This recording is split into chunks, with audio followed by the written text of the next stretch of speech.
E aí, minha galera irada, vamos chegando, vamos começar aí a nossa live irada aí na corrente do Enem. Vamos botar uma musiquinha maneira aqui, né? Marcelo, botar uma música maneira, Marcelo. Vamos botar uma sonzeira aí, uma sonzeira realmente para poder, né, abalar a parada. Beleza, galera? Hoje, vou começar aqui a nossa live dando uma dica especial para você, que o cartaz do nosso grande aulão. Esse é um cartaz dos professores que estarão aqui em Santa Catarina, na Corrente do Enem. É o primeiro aulão da Corrente do Enem, um aulão presencial. Teremos aí a presença do Fabris, do Física Fabris, do Samuca, o Samuel, aí do Biolanda, da Tati, do Historizando com a Tati, do Leandro, do Não Perca a Cabeça, né, da Ana Luísa, do Poxa Lu, de Redação, eu, de Geografia Irada, e o nosso querido Noslen, aí, grande professor, e claro, vão dar dicas especiais. Então, para você que é de Santa Catarina,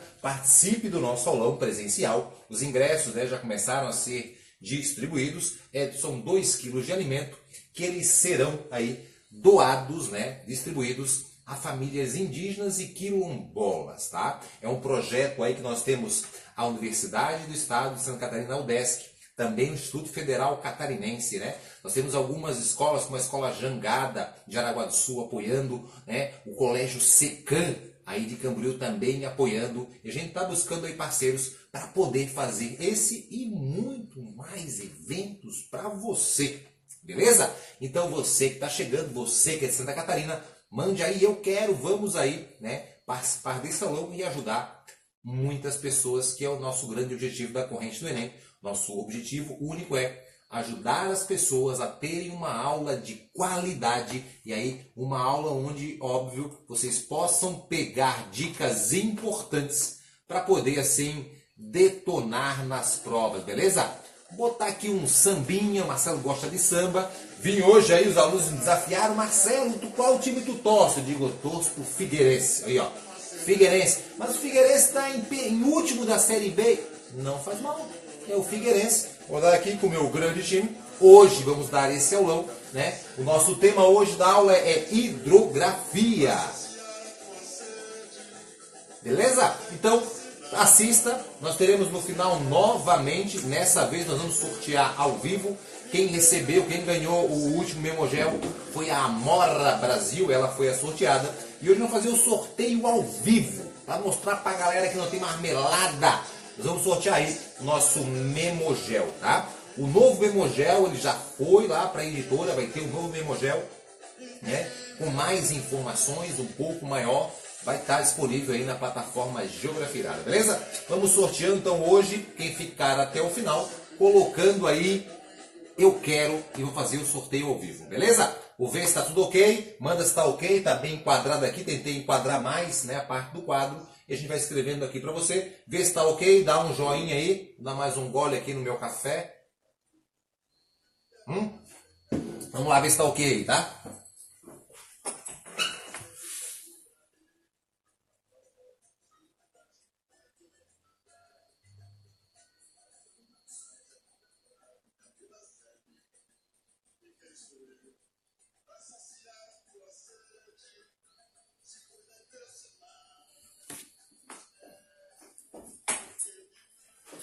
Beleza, galera? Tá ok, tudo certinho. Vamos aqui começar. Deixa eu desligar aqui a nossa música bonitinha para você. E nós vamos começar hoje falando de hidrografia. Você que acompanha as aulas do canal Geografia Irada, acompanha aí nossas lives, acompanha o nosso projeto. A gente estuda muito, trabalha muitos anos com a prova do Enem, a prova de vestibulares. E a gente faz um estudo e dá dicas muito pontuais, dicas certeiras. Alguns alunos chamam, Marcelo é bruxo. Não, sou nada de bruxo, eu estudo a prova para poder, né, falar a característica da prova e o que tende a cair. Na prova do Enem, tá, eu falo com propriedade, trabalhei, já fiz material para sites, para, né, cursinhos, colégios sobre Enem. Então a gente tem um domínio bem da prova do Enem. E a gente sabe que nesse ano tivemos mudanças drásticas aí do governo no Brasil, e a posição e a postura do governo, né? Então, com certeza, as provas do Enem que envolvem geografia vão cair temas muito parecidos com as provas do vestibular, né? Mais teóricos ali. A prova anterior ela ia muito para a questão social, do excluído, vamos supor, caía muita agricultura, meio ambiente, os impactos do homem, a questão da distribuição das terras, né? Caíam alguns conceitos, né, mais teóricos assim, da geografia física, mas a gente vai dar algumas dicas pontuais para vocês. Por exemplo, hidrografia é um tema importante, né? Mas caiu geralzão de hidrografia. Então, antigamente, a prova do Enem ela falava muito dos impactos, né, da agricultura na hidrografia, né, por esse lado, a falta de água, o desmatamento, as tendências. Então, agora a gente acredita assim, conceitos mais gerais, né? A gente já falou para você, um dos temas que a gente aposta que vai estar na prova do Enem, é uma questão que eu digo como certa, é demografia, tá? Então vamos começar aqui falando para você a parte da hidrografia. Então é a parte de água, nós vamos falar de água hoje. E essa água no planeta, se você perceber, né, nós temos lá dos 100% que nós temos de água, a maior parte dos 100%, 97,5% dessa água é água salgada. A maior parte da água disponível no planeta é água salgada. 97,5%. É quase tudo, é quase 100%. Tá, Marcelo, onde é que ela está? Nos oceanos e nos mares, principalmente. Oceanos e mares, tá? Da água doce, então, sobrou 2,5%. 2,5%. E desse 2,5%, a maior parte da água, aproximadamente 70%, vão estar lá nas geleiras. A maior parte, cerca de 70%. Nós temos ainda, meu querido, um outro percentual considerável, né? Que é quase 30%. É, Marcelo, deu 100, não, é quase 29%, mais ou menos, que aí vão estar nos aquíferos.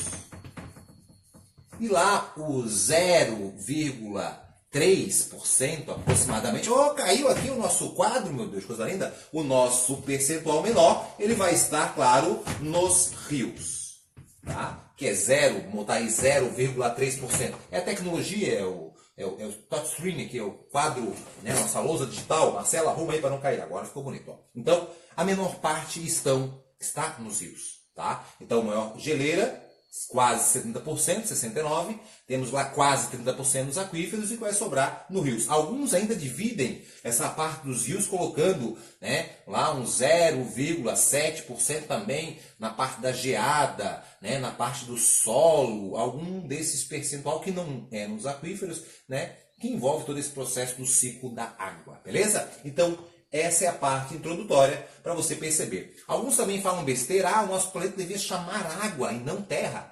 Meu querido, pensa bem. Claro que a maior parte se eu falar, é de terra, na litosfera. Ela tem mais de 6.300 quilômetros. Só que dessa parte de terra, para você entender, interpretar, né, 70% é coberta por água. Não quer dizer que o planeta é 70% coberto por água, tá? Então, a maior parte lá é coberta por água. Então, nós temos poucas terras que ficam imersas, aparecem bonitinho para você. Então, aqui nós temos a parte introdutória. Nós vamos começar agora falando para você um pouquinho sobre os oceanos e, claro, também a questão dos mares, para você entender essa lógica, tá? Vamos apagar aqui para você. Então, da parte da água salgada, o que cabe a gente relembrar são os grandes oceanos. Então nós temos aí, né, alguns oceanos importantes, obviamente. Marcelo, faça mais rápido. Estamos acelerando o máximo que a gente pode. E a gente tem aqui, claro, um maior oceano, que é o Oceano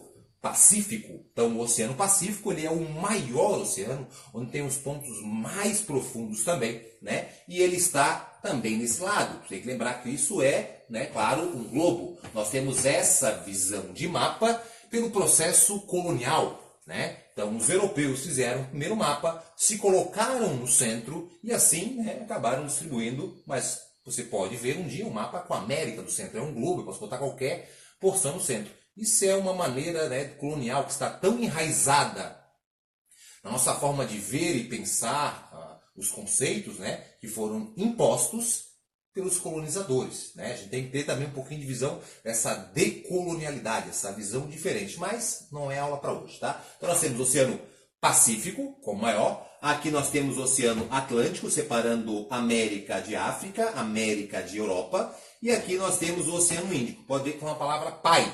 Aí você é bem idiota, mas às vezes tu pode cair numa bolinha dessa. Em cima, o glacial ártico. E abaixo, que é o contrário, ante é o contrário, então é antártico, ao contrário do ártico, beleza? E aqui nós temos os principais, assim, oceanos aí para você. Pacífico, Atlântico, Índico, Pacífico, fechar o globo, Ártico e o glacial Antártico, beleza? Então aqui é a porçãozinha importante para você entender. Algo também interessante para você entender são os mares. Os mares são as porções mais próximas do oceano ao continente, né? O mare. E esse mar a gente pode dividir em alguns tipos.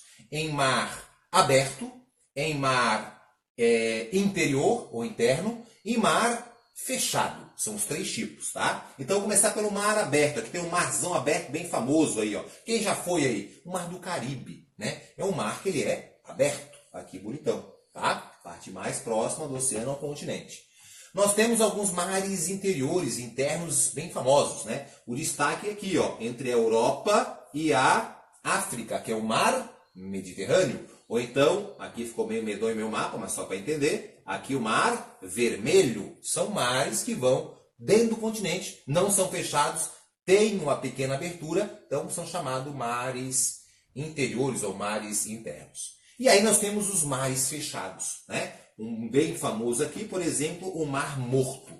Marcelo, como é que se forma isso? Aí você tem que entender que existiu uma convenção internacional e eles fizeram lá um acordo nessas áreas, nesses lagos de áreas, né, que são de água salgada, mas são fechados, vão ser denominados de mares. Então, a formação disso não tem ligação com o oceano, ele é fechado.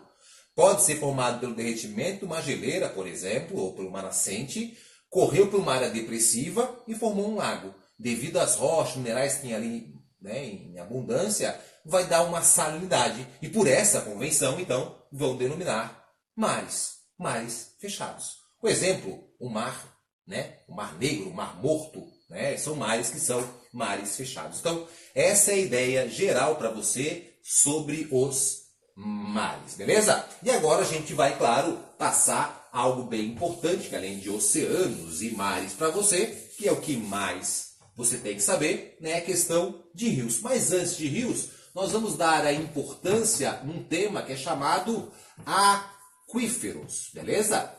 Aquíferos também é importante. Então, o que é um aquífero? É um acúmulo de água no subsolo. Então, através da chuva, a água vai se infiltrar. E ela vai se infiltrar. Quando ela encontrar uma camada de rocha permeável, ela vai acumular, dando origem assim a um aquífero. Esse aquífero pode ser aberto, ele pode ser confinado, né? Ele não é abastecido e formado lá nas eras geológicas passadas, ou então ele é um aquífero que vai sendo abastecido, né? Alimentado pela infiltração. E essa infiltração, a gente tem que entender que nós temos Marcelo, em inglês, sim. 3 types. 3 tipos, velho. Essa infiltração a gente vai chamar o primeiro tipo, quando eu tenho rochas mais cristalinas, formam uma fissura. A gente chama de infiltração do tipo fissural. Nós temos um outro exemplo aqui, quando nós temos, né, esses regolitos, essas rochas mais porosas, como a infiltração porosa. Um exemplo desse aquífero aqui é o aquífero Alter do Chão. Ele tem esse tipo. O aquífero Guarani, grande parte, tem esse tipo aqui, rochas, né, mais fissuras. Nós temos ali, por exemplo, grande área que é o basalto, que é a parte de baixo. Temos rochas sedimentares sim, metamórfica também, claro que não é uma exclusividade, mas nós temos parte sim com essa parte de infiltração fissural. E o último tipo, que é um grande poder de infiltração, que é chamado, seria como se fosse uma grande fissura, que é chamado kárstico, tá? Então é fissural, poroso e kárstico. Aqui são rochas carbonáticas, que a gente chama, né? Rochas com maior poder de infiltração. Então aqui formam, né, verdadeiros rios subterrâneos, assim que a gente chama, grandes rios subterrâneos, pelo grande volume de infiltração. Tá tranquilão? Não estou conseguindo ver e eu estou falando. Olha lá. Então são esses 3 tipos, tá? E aí então vai infiltrar, encontrou uma camada de rocha impermeável, vai ter esse acúmulo de água que é o aquífero, beleza? Ó, se infiltrou aqui bonitinho e aqui ele acumulou. E esse aquífero vai enchendo, enchendo, enchendo e vai sendo retirado. Daqui, por exemplo, vai dar origem a uma nascente, né? Vai brotar um olho d'água, por exemplo, que pode sair desse aquífero. As pessoas às vezes confundem muito e tentam achar, né, na sua cabecinha, falando que tipo, ah, Marcelo, tem vulcão no Brasil porque nós temos águas termais. Meu querido, não viaja, presta atenção. As águas termais que existem, né, são grandes pontos turísticos, os hotéis procuram esses locais onde a água aflora quente na superfície. Os aquíferos, as águas termais, elas são formadas pelo aquecimento da água. Quando ela encontra uma fissura, esquentou, subiu e saiu na superfície. Tu tem que lembrar na aula de geologia, que você pode ver lá na plataforma Geografia Irada, que a cada 100 metros que eu vou entrando lá, a temperatura aumenta 3 graus. Então imagina a 200, 300, né? Ou a 1 quilômetro que seja de profundidade, lembrando que a crosta terrestre ela pode ter uma variação de 15, de 30 até mais quilômetros, então vai ter nessa parte um acúmulo de água. Se for uma parte mais profunda, vai ficar muito aquecida essa água. Se tiver uma fissura, ela vai subir e vai brotar, dando origem assim a essas águas termais. Então, dos aquíferos, importante saber, são 2 grandes aquíferos para a sua provinha do Enem. Nós temos no Brasil, claro, vários aquíferos, mas em destaque, nós vamos destacar 2 aquíferos, esse é o Brasil. Esse aqui é um aquífero chamado aquífero Alter do Chão. Alter do Chão, ok? Alter do Chão. E o outro aqui, que é um grande aquífero, bem famoso, que é o aquífero Guarani. Alguns acabam englobando outros aquíferos aqui e formando o que eles chamam, né, de saga, que seria esse grande complexo de água subterrânea da região amazônica. Também pode aparecer isso para você. Mas é mais comum aparecer o aquífero Alter do Chão, beleza? Vamos começar pelo Guarani, que é o que mais aparece nas provas, que é o mais famoso de todos. Vou pegar aqui um novo gizinho, tá? Então esse tem que estar ligado. Fica ligado aqui, olha nos meus olhos azuis, tá? Para poder ficar ligado. O aquífero Guarani, a sua formação se deu na Era Mesozoica. Era Mesozoica, para quem lembra da aula de Era Geológica, é mais ou menos 250 milhões de anos atrás. O que aconteceu aqui na porção centro-sul do Brasil? Nessa porção centro-sul do Brasil, nós temos um derramamento de magma, que é conhecido como derrame de Trepp. O magma sobe, vai rompendo a crosta e vai esparramando. Esse derramamento que deu aqui na porção, né, centro-sul, puxando aqui para os países platinos aqui do lado, para o Paraguai, para a Argentina e para o Uruguai, ele foi derramando, formando uma camada de rocha permeável. Nós temos grandes áreas aqui que eram formadas por um tipo de rocha chamada arenito. Então o magma esparrama, faz uma camada impermeável, o arenito para cima, chove, infiltra e foi dando origem a esse aquífero. Aproveitando o gancho desse derramamento basáltico, é por isso que nós temos aqui as cataratas de Foz do Iguaçu. Também o magma foi esparramando, né, formando ali camadas. A água veio depois com o rio bonito lá da Foz e, claro, que deu aquelas grandes quedas d'água. Essa mesma formação lá na Era Mesozoica, beleza? Então, a formação do Guarani é assim, né, na porção centro-sul do Brasil. Pega do meio do Brasil, ali da parte central do Brasil, e vai correndo para o sul do Brasil. A maior parte desse reservatório de água está no Brasil, mas está presente, como eu falei, Paraguai, Argentina e Uruguai. Ele não é exclusivo.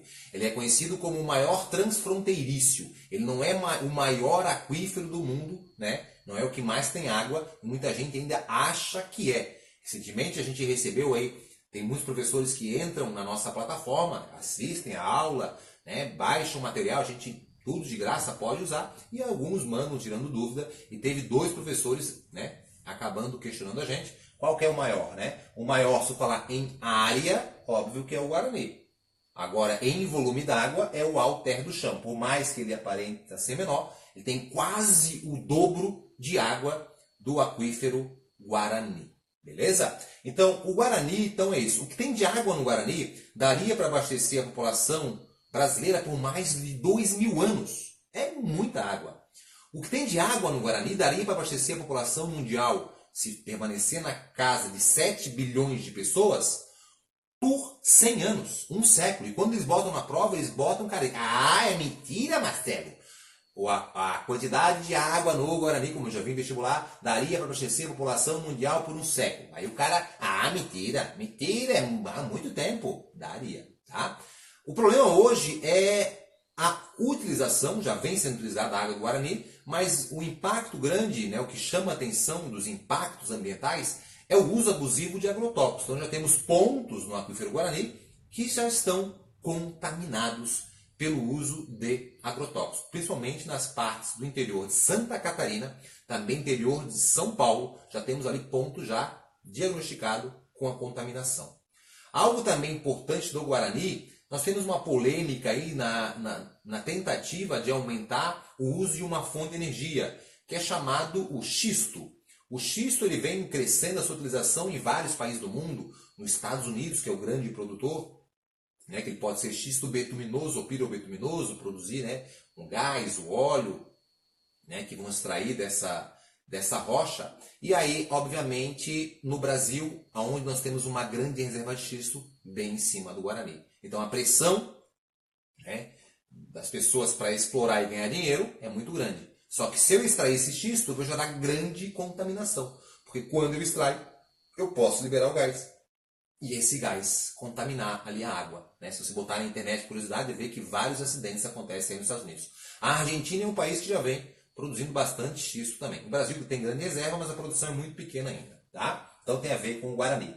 O halter do chão, ele começou a ganhar fama em 2010. Em 2010 ele começou a aparecer, divulgaram a quantidade de água, né? Isso chamou, né, a atenção do mundo inteiro. E claro, depois de estudos, como eu falei, ele acaba se conectando com outros aquíferos. A quantidade de água pode ser uma possibilidade para amenizar o problema da água do sertão. Ele é um aquífero, como eu falei, de tipo de infiltração porosa, então ele tem um grande volume d'água. Os estudos ainda não estão sendo todos divulgados, né, sobre ele, como seria, né, como daria para poder extrair, se tem algum projeto. Como ele é bem recente ainda, né, digamos assim, a sua divulgação, os estudos vão avançando. Eu digo recente, né, bota aí quase 10 anos, mas comparado com outros, né, a gente tem ainda muita coisa para avançar. Então, esses são os principais aquíferos para você. E a gente vai chegar agora numa parte bem importante, que é a questão que envolve as bacias hidrográficas, beleza? Então, vamos começar agora. Tá tudo ok? Eu vou lá ver, porque, né, eu vou ter que arrumar um outro celular para estar acompanhando aqui. Mas só vamos lá ver se tem ok, se teve uma pergunta por enquanto. Vou dar uma espiadinha, vamos dar um gole. Lembrando que o Figueirense está jogando, né? Diz aí quanto é que tá o placar para mim. Marcelo tá 2-0 pro Figueira, deve estar mais ou menos já isso. Vamos ver como é que tá aqui. Tá ok? Tudo ok? Beleza? Então vamos lá. Continuando então, tá? Tá tudo ok? Ninguém falou nada. Tô ficando na frente do quadro? Não? Tá bonito, né? Vai melhorar aqui, já melhorar a estrutura, ok? Agora vamos falar um pouquinho de hidrografia, né? Bacia hidrográfica. A bacia hidrográfica é um conjunto de rio. Ela é formada pelo rio principal, os seus afluentes e os seus subafluentes, formando essa rede hidrográfica. Toda bacia hidrográfica, ela recebe o nome do seu rio principal. Então, o principal rio da bacia amazônica é o rio Amazonas. O principal rio da bacia do São Francisco é o rio São Francisco. Então, ela sempre recebe o nome do rio principal. Quando ela não tem um grande rio, expressão, né, que lidera essa rede hidrográfica, ela é chamada de bacia secundária, né, como nós temos algumas do Brasil. Bacia secundária do Nordeste, bacia secundária do Leste, bacia secundária do Sul, Sudeste. São bacias secundárias, tá?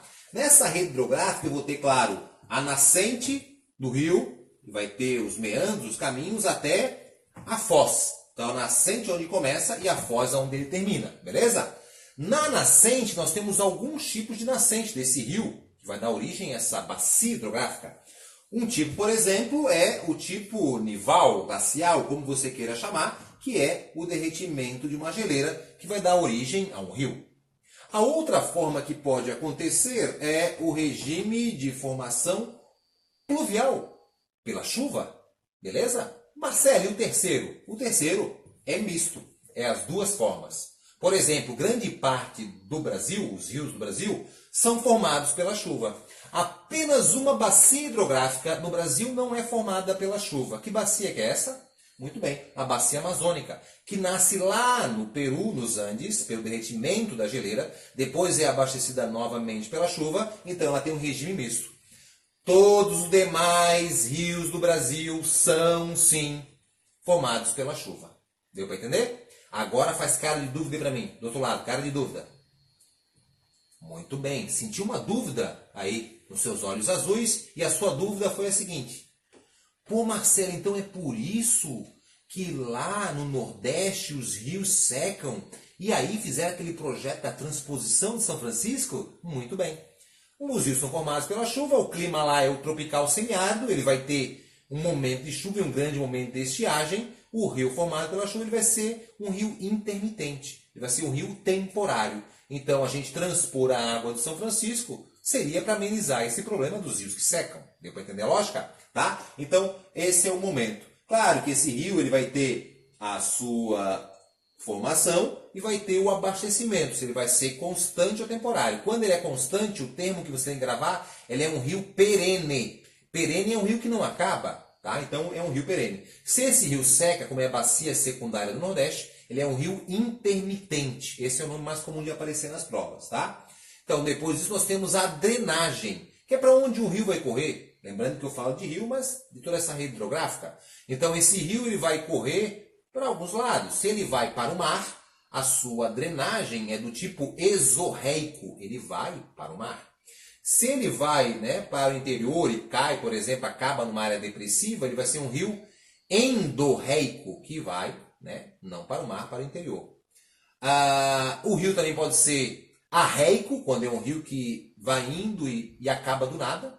Ou ele pode ser também um rio criptorreico, quando ele vai indo e cai para o subsolo, né, pela formação geológica, e aí vai para uma área subterrânea, pode ser chamada criptorreica, são nomes aí que a gente vê nas bibliografias, ok? Então nós temos essa parte aí geralzona para você, da formação ou abastecimento. Um rio, e a gente tem que observar, e é fundamental na bacia hidrográfica, a gente entender o relevo desse rio. Claro que esse relevo pode variar, né? No alto curso, no médio e no baixo curso do rio. Ele pode começar grande área sendo o rio de Planalto e na foz dele onde ele acabar sendo um rio de planície. É comum acontecer isso. A gente tem que ver a maior parte da bacia onde é que ela desenvolve. Então, se ela desenvolve grande parte numa área de Planalto, é um rio de Planalto, consequentemente, essa hidrografia ela tende a ter um grande potencial na geração de energia, pela correnteza, né? E tem dificuldade para ser utilizado, geralmente, em navegação. Se você olhar o relevo europeu, predominam as planícies. Então, você sabe que na Europa nós temos um grande aproveitamento de navegação. Outro exemplo no Brasil. No Brasil nós temos quantas bacias, você acha, me diga, quantas bacias no Brasil tem o relevo predominante de planície? Quantas vocês acham? Muito bem, 2 bacias. Quais são? A Amazônica e a do Paraguai. Quais são as bacias com maior aproveitamento de navegação no Brasil? Muito bem, Amazônica e Paraguai. Então o relevo é fundamental. Porém, não vão seco. É planície, não é boa para energia. Não é bem assim. Por exemplo, a bacia amazônica, grande parte dela é uma bacia de planície. Mesmo assim, ela tem o maior potencial em gerar energia, por seu volume d'água ser muito grande. Deu para entender a lógica? Então, isso é o relevo do rio. Além disso, do relevo, nós temos que saber, é a foz do rio. Como o rio termina? Se ele deságua num braço só, assim, a gente chama foz estuário. Se esse rio deságua, né? Então aqui estuário. Se ele deságua assim, ó, por exemplo, é a foz delta, né? Ó, vou formar um triângulozinho aqui assim, ó, a foz delta. E se ele tem as duas partes, é chamado de foz mista. Grande parte dos rios brasileiros tem a foz do tipo estuário, tá? Então é bem fácil você gravar, você começar a agrupar as características em comum da hidrografia brasileira. A maior parte são formadas pela chuva. Então você pode saber que grande parte dos rios do Brasil tem um regime pluvial. Menos um, qual é? Muito bem, menos a bacia amazônica. Todas as outras são formadas pela chuva. A amazônica é mista. Também tem que saber que a bacia brasileira, grande parte, né, como o clima do Brasil é um clima com uma boa média de chuva, né, nós temos assim um bom regime de chuva no modo geral, então são abastecidos constantemente, são rios perenes, menos uma bacia. Qual é? A bacia secundária do Nordeste. Então, você não precisa ficar gravando, né? A gente vê que tem pessoas que querem ensinar a bacia amazônica é assim, assim, assim, assim, assim. A do Nordeste é assim, assim, assim, assim. Você tem que gravar uma montoeira de coisa. É como se eu falasse, todo mundo que está vendo aí, está envolvido nessa aula, é bonito, menos o Marcelo que é feio. Eu pergunto, você é bonito ou feio? Muito bem. Se sou eu o único feio, você é bonito ou bonita, né? Então, agrupa para estudar mais fácil. Então, perene, todas as bacias, menos a bacia secundária do Nordeste, que vem do clima tropical semiárido. O nosso relevo que tem mais, qual é o relevo predominante do Brasil? É o Planalto. É o relevo que mais tem no Brasil, o Planalto. Se o relevo que tem mais, saúde, é Planalto, as bacias do Brasil, na maioria são de Planalto. São duas bacias do Brasil que não são de Planalto. Quais são as bacias que não são de Planalto? A Amazônica e a do Paraguai. São as duas bacias que não são de Planalto, são de planície. São as bacias que têm maior potencial e aproveitamento de navegação. Nós temos que saber que esse rio, a maior parte do Brasil é rio exorreico. Na verdade, todas as bacias são exorreicas. Ah, Marcelo, mas o rio Uruguai, a bacia do Uruguai, ela corre para o interior. Mas ela vai se juntar na bacia platina, formando a bacia do Prata e vai desaguar no mar. Então, mesmo assim, ela vai para o mar. A sua drenagem é exorreica, beleza? Então, as bacias brasileiras todas são exorreicas. Isso acontece, roda isso aqui. Marcelo, o que é isso aqui? Isso aqui é a Cordilheira dos Andes. Então, por mais que o rio faça isso, ele vai para lá. Ele deságua no mar, meu querido, tá? E por último, nós temos a foz. Grande parte das bacias tem a foz estuário. Alguns tentam dividir e chamar a bacia do Parnaíba, né? Mas ela acaba englobando ali a bacia secundária do Nordeste, porque existe no rio Parnaíba o delta do Parnaíba, tá? Mas quando eu falo de bacia nas bibliografias, tem que saber que a bacia que não é estuário é a amazônica, que tem o seu regime de foz mista.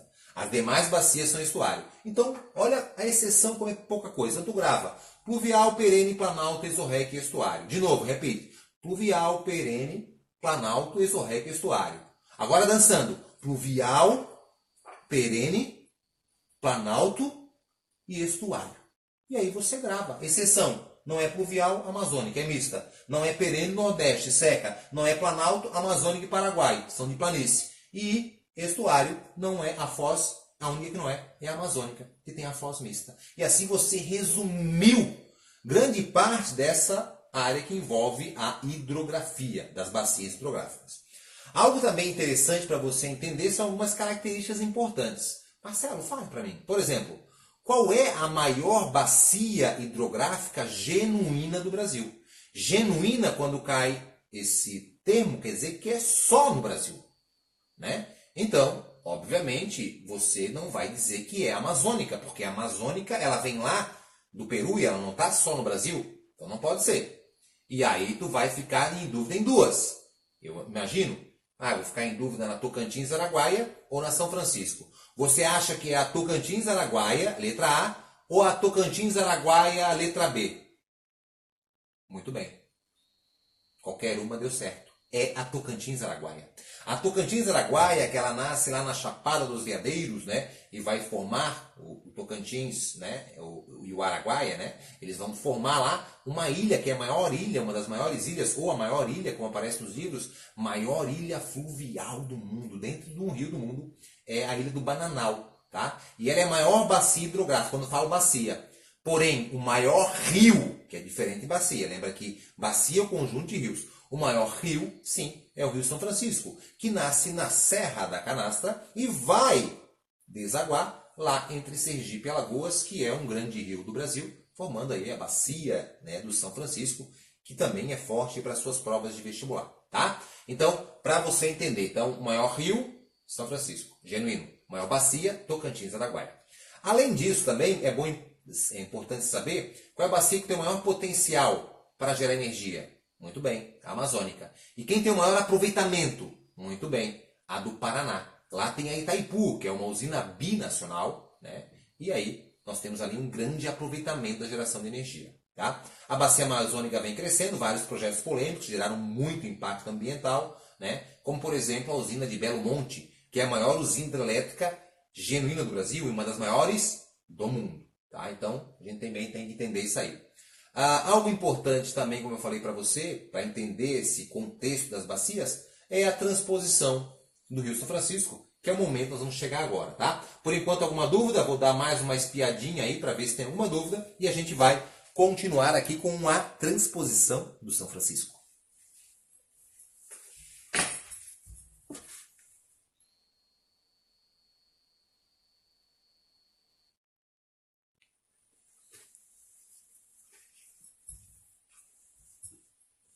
Beleza? Então nós temos aí, obviamente, agora a transposição do Rio São Francisco. A galera aí, professores, temos professores de geografia, tamo junto aí, galera. Vamos aí fazer os alunos se apaixonarem pela nossa disciplina, que ela é fantástica. É o dia a dia, o cara abriu a janela, o cara viu geografia. O cara vê geografia no seu dia a dia, é clima, é economia, é o rio, tudo é geografia. Velho, a transposição do Rio São Francisco. Então, nós vamos começar lá a tentar introduzir para você e explicar aqui nessa parte nossa final da aula, tá? Então, nós temos aqui a bacia do São Francisco, que bonitinha, que vai nascer em Minas Gerais e vai, claro, passar por área do Sertão e do Agreste, né? Acho que eu fiz muito lá em cima, mas vai desaguar aqui, né? Obviamente, entre Sergipe e Alagoas, ali bonitinho, esse é o Rio São Francisco, né? Então nós temos aqui toda a bacia do São Francisco. Ele é um rio perene, né? Então ele é pluvial, perene, planalto, exorrenque e estuário. Aquela frasezinha que eu mandei você gravar com aquela sequência de características, é o Rio São Francisco. Ele é conhecido como Nilo brasileiro, porque assim como o rio Nilo, que é um dos maiores rios do mundo, que é lá no continente africano, ele nasce ali mais ou menos pela área do Kilimanjaro e corre sentido norte no continente africano e passa pelo Saara, uma área árida e não seca. Ele aqui, claro, não passa por uma área árida, mas passa por uma área de semiárido, que é muito seco e não seca, porque aonde ele nasce, nós temos um bom volume d'água, né? Uma boa média pluviométrica. Algo também ele é conhecido como o Velho Chico, ou o Rio da Integração Nacional, porque era mais utilizado, mas ainda é utilizado, né? Trechos para navegação, ligando, né, o Nordeste com o Sudeste do Brasil. Durante muito tempo foi utilizado muito para navegação. Então, assim também ele é chamado. Fique atento também, meu querido, tá? Que a transposição, ela se justifica, lembrar que não é um projeto novo. Já vi isso em prova e vi aluno errando. É um projeto que foi criado lá a primeira vez por Dom Pedro II. Verdadeiro. A primeira ideia de transpor foi lá, né, na época lá de Dom Pedro II. Então é verdadeira essa frase. É um projeto polêmico, né, que tem aspectos positivos e negativos. Vamos falar isso mais para o final. Mas só para você entender que justifica-se pela questão, né, da área do clima semiárido, que é mais ou menos assim. A área que envolve aqui o sertão e principalmente parte aqui também do agreste. Então essa parte, nós temos uma área que chove pouco, de 250 a 750 milímetros. Isso forma uma área denominada polígono das secas, que é uma área, né, que tem dificuldade da obtenção de água, gerando assim muita dificuldade para a população, que repulsa a população daquele local, que é a área onde, né, mais nós temos a saída de pessoas em busca de melhores oportunidades, seja para o litoral do Nordeste ou para outros grandes centros. Então a ideia era levar água para aquela região para poder desenvolver economicamente, né, poder conter esse fato da emigração. Então tudo isso envolve e justifica a transposição, porque os rios ali são rios intermitentes, rios que secam. Então esse projeto, né, que está sendo desenvolvido é em dois eixos, um eixo norte e um eixo leste. O eixo norte com aproximadamente 400 quilômetros, né, com motores bombeando água, porque isso aqui não é uma área plana, é uma área de planalto, né, um planalto, depressões, estão bombeando água que vão levar para rios e açudes, né, fazendo poços ali para poder distribuir água para aquela população. E mais ou menos 220 quilômetros no eixo leste, que vai passar a direcionar principalmente para a área do agreste, aqui mais para a área do sertão e aqui mais para a área do agreste, para amenizar também essa falta d'água, tá? Então eles vão pegar aqui, vão bombear, né, e vão acabar transpondo, né, essa água para lá. Não é assim, vou desviar a água do rio. Eles vão fazer desviar a água do rio, mas iria gerar um grande impacto. Eles vão, né, meio que bombear parte dessa água, todo um monitoramento, todo um controle, né? Alguns falavam que era cerca de 63 metros cúbicos por segundo, que isso não iria afetar, né, os estudos primeiros. eram isso. Mas nós temos aí algumas novidades, atualidades que contestam toda essa ideia, né, que não geraria impactos no desvio, não no desvio, né, na transposição dessa água. E aí nós vamos levar água aqui para essas áreas, para esses rios intermitentes, dando assim uma maior segurança. O que é importante para a prova, principalmente, é você saber os aspectos positivos e negativos dessa transposição. A gente vai chegar agora aqui na parte para você, tá? Então, nós temos coisas boas e coisas ruins. Dos aspectos positivos da transposição, vamos dividir aqui, os aspectos negativos da transposição, a gente vai destacar alguns para vocês. Primeiro, já marcou gol, Figueirense? Vocês viram para mim? Já marcou gol? Vocês estão de sacanagem comigo, hein? Torce pro Figueira aí. Nós temos primeiro, claro, o acesso à água. Então, lembra que é uma área de dificuldade de acesso à água. Se eu conseguir levar água para esses reservatórios, aumentar o volume da água desses rios, a população vai ter acesso à água. E esse acesso à água, obviamente, vai ajudar na economia da região, seja na agricultura, né? Vai diminuir. Uma maior agricultura vai ter mais alimento e, consequentemente, a pessoa desenvolvendo melhor sua economia vai diminuir a fome. O acesso à água também eu vou, né, uma água boa, eu vou ter menos doenças, é um aspecto muito positivo. Você deve ver constantemente fotos na internet daquela água que fica lá, né, sem nenhum saneamento, sem nada, animais se alimentando, as pessoas usando aquela água, então isso, né, e a falta da água, o ser humano, ajudam, né, a propagação de doenças. Então, vamos ter aqui menos doenças, mais economia, acesso à água. Algo também bacana que é o fim ou a diminuição da indústria da seca. E que é isso, Marcelo? Uma fábrica de água? Não. A indústria da seca são benfeitorias feitas por político em troca de voto. Então, o cara vai lá, um deputado, constrói na sua fazenda um poço lá e, vem buscar água comigo. Mano, não esquece, vota em mim. Compra o caminhão-pipa, vota em mim. E dá apuração e a população, né, acaba votando. E isso aí nunca é resolvido, porque é chamado de indústria da seca. Então, se eu levar água, eu posso reduzir a indústria da seca. Tá? Então, isso aqui, claro que água, economia, com emprego, né, menos fome, menos doença e também combater a indústria da seca. Então, são pontos de destaque positivo da transposição. Negativo é uma porrada. Marcelo, repita, porrada. Primeiro, né? Algo que a pessoa vai seco achando, eu vou levar mais água para lá e vai ser bom para a biodiversidade. Não, galera, tá? Biodiversidade vai ser negativo, porque aqueles animais, aquelas espécies são adaptadas a um clima com pouca água. Se eu levar mais água, eu vou gerar um impacto. É só você lembrar quando você tinha um cactus, você encheu de água, ele explodiu, ele estourou. Ele é uma planta adaptada à falta d'água. Então, eu levar mais água, eu vou gerar impacto, sim, né? E vou prejudicar a biodiversidade. Então, isso é um aspecto negativo. O outro aspecto negativo que é apontado pelos especialistas é a questão dos conflitos. Conflitos na desapropriação das terras, seja com indígena, ou seja, né, numa área de uma pessoa onde eu passar a obra, aquilo gerou conflitos. Isso é um aspecto negativo. Algo também que vem acontecendo na região é a famosa especulação imobiliária. Então, se passa água próxima à minha residência, eu não quero mais vender esperando ela valorizar. Então, existiu uma certa valorização de algumas propriedades, dificultando a população a conseguir ter a sua própria residência. Então, gerou especulação imobiliária associando essa transposição.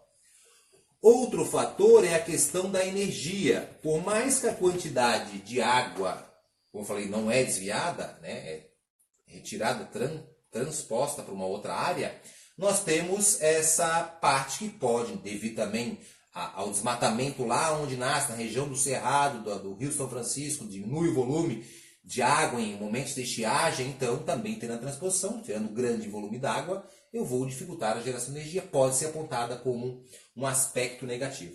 Nós temos um bem importante que eu digo para vocês, que é bem polêmico, e eu falo, tem professores que me seguem, que a gente conversa, eu mando material para eles, lá dessa região da Foz do Rio São Francisco, e eles relataram aí, nosso grupo do WhatsApp, pelo Instagram que eles mandam, que realmente a comunidade onde eles vivem, na Foz do Rio, que anteriormente eles teriam acesso a uma água bem potável. Agora, como diminuir o volume, a água do rio do oceano está entrando, né? O volume está diminuindo, ela está entrando mais aqui, deixando a foz a água mais salobra. Isso gera impacto, né? E dificuldades para aquela população que morava anos na foz do Rio São Francisco. Então esse aí é também algo bem negativo, beleza? Então a obra está em processo de finalização, alguns trechos aí, né, a gente teve a má execução, né, estão dando para poder realmente, já foram entregue algumas áreas, poder acabar e diminuir com esse processo, tá? Nós vamos agora, nós temos aí praticamente 15 minutos, a gente vai cantar, mas para quem cantar? Porque eu gosto, deixa eu cantar. Que é então a música da transposição do São Francisco. Após, nesse momento agora, você pode acabar aí falando eu quero, para a gente sortear esse nosso memogel de hoje e daí bater um papo com vocês para tirar a dúvida. Vê se o que eu expliquei não está na paródia. E você aí que conhece a paródia, canta comigo. Olha que meigo. Olha que interessante. Vou cantar só um trechinho. Você vai recorrer no nosso canal, tá? Não é sobre ter acesso à água, vamos refletir. É sobre saber que a transposição vai interferir. É sobre saber da falta da água lá do sertão. E os rios temporários secam afetando a população.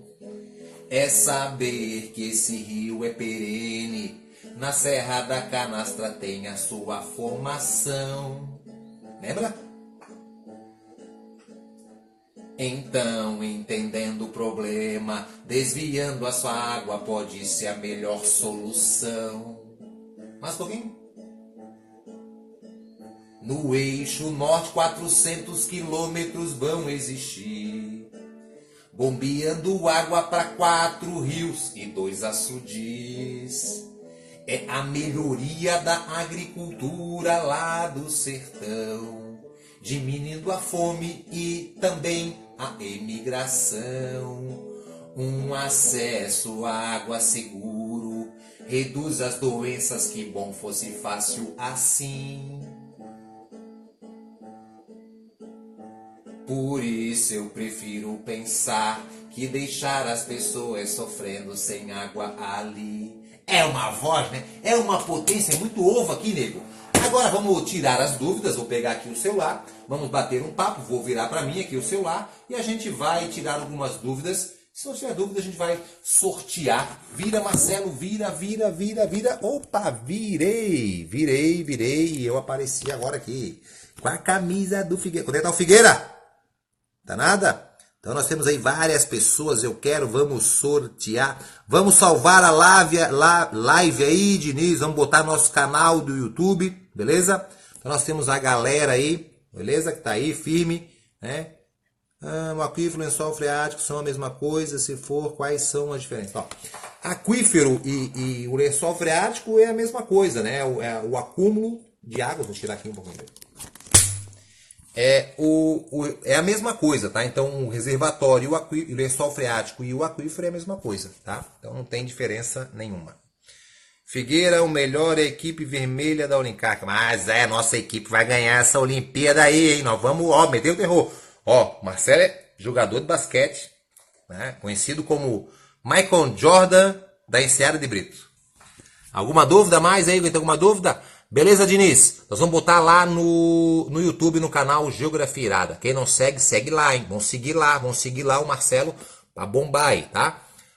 Avisando para vocês, então, novamente, antes de acabar aqui, a gente fazer o sorteio. Quem é de Santa Catarina aí, ou é de longe, quer ter um aulão com essa galera aqui, Química, redação, geografia, português, história, biologia e física, beleza? Nós temos aí esse super aulão. Os ingressos estão voando, já estão indo aí, vão acabar rapidinho, tá? Um aulão aí com o Noslen, com o Samuca, com o Fabris, com a Ana Luísa do Poxa Lu, Leandrão lá de São Paulo, né? A galera toda. E aí eu, né? Do Geografia Irada, Tati de História. Nós vamos aí fazer um aulão para quebrar com tudo aí. Marcelo, tu vai cantar? Vou cantar paródia, uma paródia inédita, uma paródia massa. Eu tô fazendo uma outra mais massa ainda, que não vou dizer que é surpresa pro aulão. Então só vai ver, né, quem for lá. Beleza? Alguma dúvida? Bom, galera, essa foi a nossa live. A gente vai fazer aqui o sorteio, né? Eu vou fazer aqui no computador, vou botar aqui, vou botar lá, né? Sorteio, ok? Sorteio Instagram. Isso dá para fazer pelo computador aqui, ok? Onde vai ser? O aulão vai ser no Instituto Federal Catarinense, né? Em Camboriú, tá? Então eu espero aí, quem não conhece pessoalmente, venha lá conhecer o Marcelão, o Noslen, a galera toda vai estar lá para fazer realmente um aulão muito irado, tá? Vamos botar aqui, prof. Tá, mas aí como é que eu vou fazer sorteio? Não dá para fazer? Não dá para fazer porque é só uma postagem. Vocês estão de sacanagem comigo. Vou ter que fazer aqui pelos nomes, botar aqui um número. Então, vamos fazer o seguinte. Quem está assistindo até o final, porque só quem está assistindo até o final, eu peço que você mande, tá? Para mim pelo direct, pelo bate-papo ali. E aí você manda. E aí eu pego aqueles números, daí eu vou aqui, faço um sorteio aqui, tento achar um sorteio. Eu filmo esse sorteio e mostro quem ganhou. E amanhã, se for de longe, a gente já bota no correio esse memogel para chegar na sua casa. Beleza? Magda, beijão, Magda, né? Bacana aí você ter assistido aí, beleza? Então, venha no aulão. Nosso objetivo é muito maior do que passar dicas. Nós queremos ajudar as famílias, né? Famílias que estão passando muita dificuldade, que são as famílias quilombolas. Então, é um projeto muito bacana, né? A universidade, a UDESC está apoiando, né? Pagando a passagem dos professores, hotéis. Agradeço muito, né? Ao pessoal da UDESC, da universidade aqui de Santa Catarina, que acredita no nosso trabalho. Temos o Zoinho, né? O Zoinho que é um aluno aí, deve ser, né, Zoinho? O Zoinho é conhecido como feriado no domingo, né? É um olho azul num rapaz com uma beleza ímpar, né, Zoinho? Beijo a todos vocês. Quem manda lá para mim aqui na nossa conversa, né? E aí a gente sorteia e manda o memogel. Beijão. Espero você semana que vem com uma dica irada. Semana que vem, olhe nossos stories aí. Beijo e até lá.